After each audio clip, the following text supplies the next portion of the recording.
What do I remember? Using a condom every time? Yeah, I remember. I don't ignore it. Using a condom every time during sex is really important.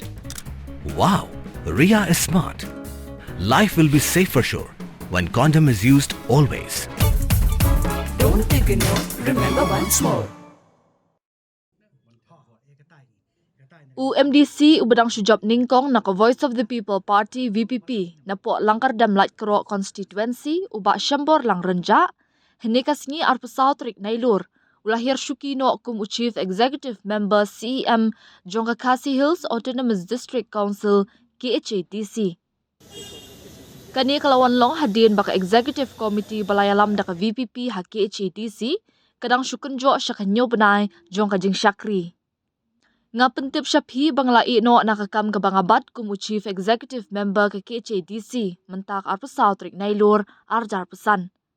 Hadin ka jingemir jingmut ka basani bha ngalashim ya karai banamar bangamdan ha kamet ka koit ka khiah kumta kalong ka babahatam nakabenta jonga bar ka office banglashim ya karai ban ino kam ong uba syambor lang ha ka shithi ino kam bala IT shaw chairman ka KHADC uba strong pillar kharjana.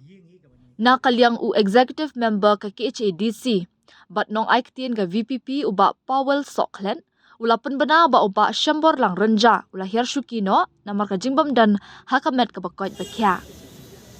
Watla kalong ka ba nakabenta jongi ban pediang ya ka ni karai Henry ka jingbu hakmat nakabenta ka hakamet ka jongu kalong ka bakongsan ong uba Powell.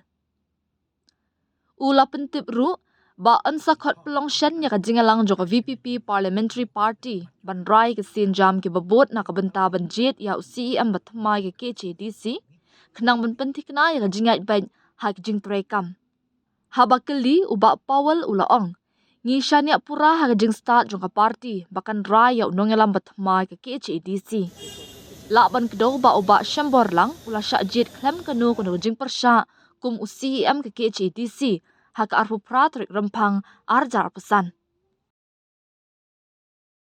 Dude, Priya and Reha both want to meet me today. I just met Shriya yesterday. What should I do? First, go and get yourself tested for HIV. HIV test?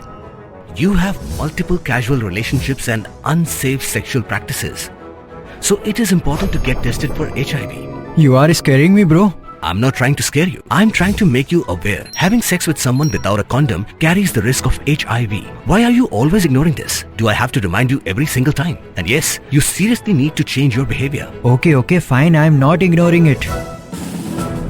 Sorry, Priya. Sorry, Reha. Today I am giving time to the HIV test, not to you guys. If your habits are like Rahul, HIV test is important for you.